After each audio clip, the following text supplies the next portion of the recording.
Back here for the Week 9 NFL game picks and betting locks.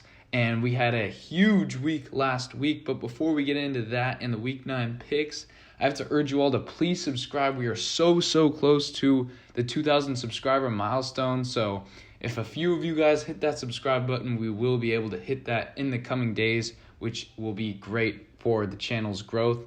As always, be sure to like the video and comment your predictions down below. But let's get into the Week 8 that was. We had 10 locks, massive week of action there. So started off Thursday night, Ravens won that easily against the Bucks. Then Bears, they should have probably covered that, but Cowboys did blow them out there. Dolphins won with a big comeback at the Lions. Raiders just didn't even show up to New Orleans. I don't know what happened there. Got trounced 24-0. Eagles ran it all over the Steelers. They got blown out there, lost that. Titans -1 hit, even though Malik Willis was playing and only threw for 50 yards. Commanders absolutely stole the game from the Colts to hit our plus 130 little money line play there, which was great. And then the Niners, as always, own the Rams in SoFi Stadium there. And then Packers-Bills, Sunday night game, we hit the backdoor cover. Knew that was just too many points for that Packers team. Wasn't that competitive, but they do end up covering there. And then the Bengals-Browns. Bengals get upset. Ugly performance in Cleveland there. So we ended the week at 6-4 on the locks. And when you factored in all the juice and everything, plus 1.9 units, which I'll take that every week. We are now up to plus 7.0 units through 8 weeks of the season. That is very good. And then the game picks, pretty good week by us, 11-4 that week. So we get to 74-48, which is 61%. So now let's get on to the Week 9 action. Only have 6 locks in comparison to the 10 last week. Bit of a smaller slate here, but we get into the Thursday night game, which I've been 6-2 on Thursday night locks this season, so listen up to this one. Eagles and Texans, two teams in opposite directions. In this one, take the Eagles to win, but the under 45. I think this one fits perfectly here because the Eagles, although they score a lot of points, they are a running team. They take a lot of time off the clock. I don't know that they're necessarily going to be putting 30 on this Texans team. Texans defense hasn't been great this season, but they haven't been the worst in the league, so I think they will be able to contain this Eagles offense somewhat at home here. And then Davis Mills in that Houston offense has been abysmal so far this season.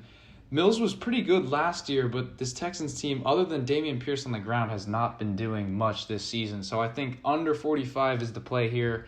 I think it's a 27-10 type football game there in Houston. Next game, we go all the way down the board to the Raiders at the Jaguars.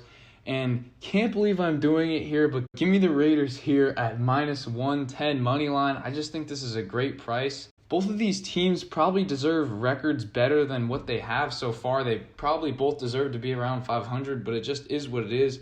Raiders got embarrassed last week. I know this is another game far from home for them, but I just think they have to have some sort of pride. I mean, they've lost close a lot this year, but that game in New Orleans, nothing was working, offense nor defense. Derek Carr needs to play a lot better. Josh Jacobs has been great this season. I think he has a great performance against Jacksonville.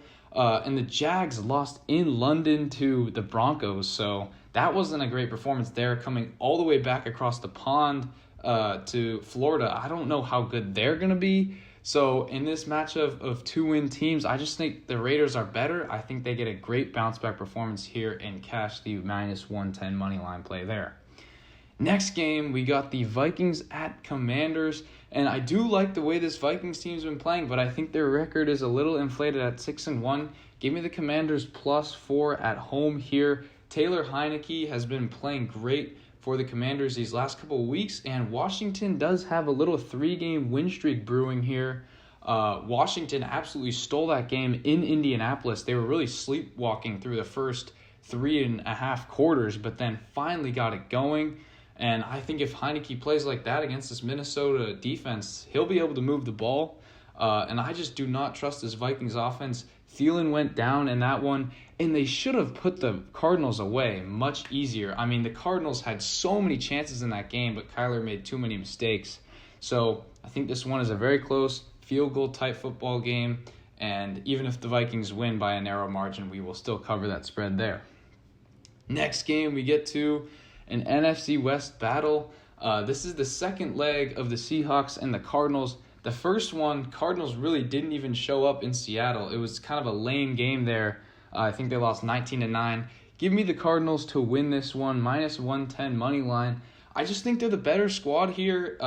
Pretty even spread. Cardinals at -110. I think they got to get back in the win column. And I think Kyler Murray with DeAndre Hopkins, they've been playing well together. It was just some ill-advised mistakes last week in Minnesota. I think if they clean some of that up, they'll be better.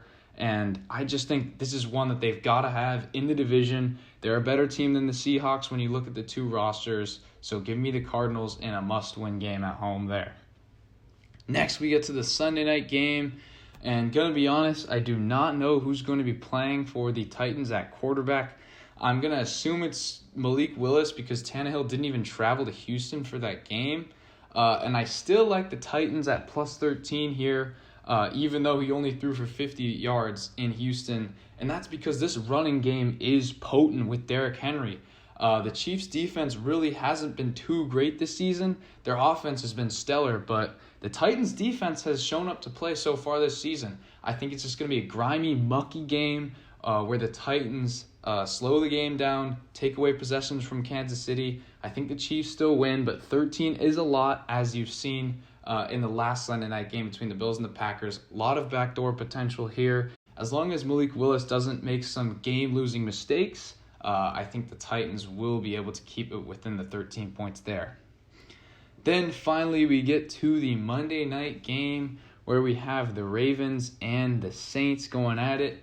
Give me the Ravens -2.5 here. I know this is a bit of a trap spot for Baltimore coming off that Thursday night win against the Bucs, but I still think they're going to pull it off here. The Saints did drub the Raiders at home, but I just do not trust their consistency there. I know Andy Dalton and the Saints offense will probably be able to move it against the Baltimore defense, but -2.5 is a quasi-money line play, as I like to say. I just think that the Ravens are the better team in this one. I think they'll probably get out to a big lead early, maybe start to choke it away in the fourth quarter, but I think they will be able to hang on. I trust Lamar and this Ravens offense to do what it takes to win this game in the Big Easy.